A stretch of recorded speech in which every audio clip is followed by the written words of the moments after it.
Hey there, everyone. We are Landlord Gurus coming at you. Today, we're going to talk about something a little bit different video than what we normally do. But yesterday was the 2024 election. We're recording this the day after the November 5th general election. And so, as everybody knows, it's a huge election year. So, we're not going to discuss any of the results or talk about who you should vote for or anything like that. But today, we're going to talk about an issue that could be impacted. And this is specifically for Washington State, where we are. But it could affect many other cities and states around the country. We think it's important for everybody. So we're going to talk about an issue that's probably impacted by the Washington State elections, and that's rent control, or as some people call it, rent stabilization. So we'll get into that in a minute. We'll just remind everyone to like and subscribe and get notified for all the other videos we do. Yeah, so again, a little bit something different today, but we figured it was sort of top of mind and probably something that might be on the minds of a lot of you guys out there. So yeah, Eli, go ahead. Why don't you take it away? Thanks, Chris. Yeah, that's right. Last year, the Washington State House of Representatives passed a bill that supporters are calling rent stabilization. What that does is it limits the annual rent increases in the state of Washington to 7%. The bill passed the House, but did not pass the Senate. Yeah, but there are going to be a lot of new members of the state Senate in 2025. So it's possible that a rent control bill could, again, this time pass the legislature in 2025. Right. Yeah, some background on the issue. Currently, state law prohibits cities from adopting rent control at the city level, and rent control is what this rent stabilization is. It limits how much rent can be increased. If this state law didn't exist, cities like Seattle and others would already have adopted rent control limits, but state law doesn't allow it currently. The legislature has considered rent control or rent stabilization for a number of years now that would establish a statewide law limiting annual rent increases. Right.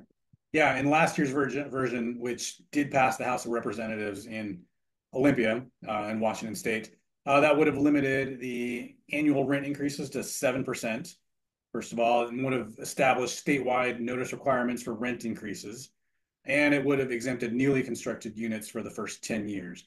So that's sort of the gist of it. Rent levels could be reset for new tenants, so the 7% limit wouldn't apply in between tenancies with new tenants coming in.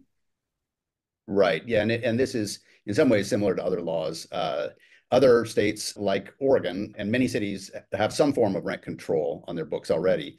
Oregon's law was passed 3 years ago and has an annual 7% limit plus an inflation adjustment so that annual rent increases have in recent years been set at a maximum of 10% per year. Yeah, and so if you check out information from all the different rental housing groups and other tenant organizations, it's pretty clear that this issue is going to be a major housing issue in the Washington State Legislature in 2025. Coming up, this is not going away. Chances are it's going to be more top of mind here coming up. Yeah, the Washington State Legislature has been working on this each year, and they're getting closer and closer. So what that means is that for owners that have units at below market rents currently, the law would limit how they could catch up with market rates with existing tenants. So I guess the point is to be aware that this potential change in the law may be coming along, and to be ready in case it passes. And in practice, what that means is get up to market rates as quickly as you can so that you aren't stuck behind and unable to catch up, if this does go through. Yeah, exactly. Like if you're already currently below market rates and you were planning on a rent increase, in 2025, it might be a good time to get that ready. And depending on where you are, again, know your local laws. If that means you got to give a rent increase notice 6 months in advance, like we do here in Seattle, maybe time that you need to start preparing those so that when your leases do start turning over in the next several months, that you're ready to do that, that you've sent your notices in advance, and that you're ready to go when those leases turn over.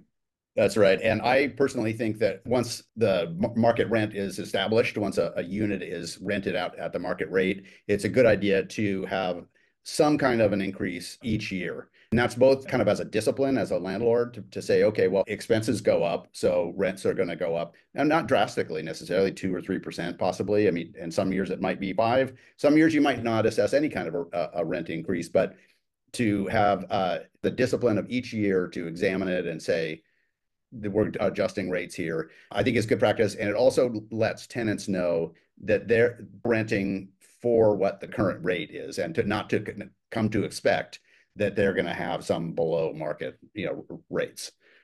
Exactly. And that you won't be in a position where you may have to raise the rent sometime down the road if you wanted to try and catch up to a point where it might alienate the tenants or it might cause them to move out or leave you with a vacancy that you didn't want. So, like you Yes. said, yeah, it's a good practice to keep examining that and make sure you're on top of it, so that Yeah. you're Not not talking about forced to gouging. make decisions down the road that you might not necessarily want to make or need to make.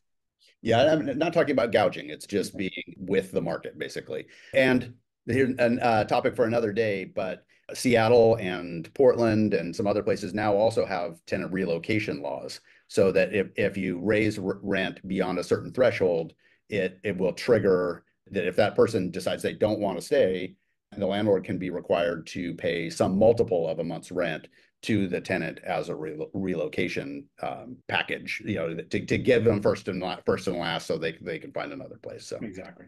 we'll Yep. talk about that another time. But if you fall too far behind, you can be triggering those, even if you aren't running up against rent control. Yep. So yeah, we'll just leave it at that for today. I guess with a reminder of just be aware of what's going on in your local areas, be aware of what the rules are and how they are changing so that you are not surprised when it does happen and that you are ready to go when you are able to make those Absolutely. decisions. So anyway, Thanks for watching. thanks for watching. See you next time.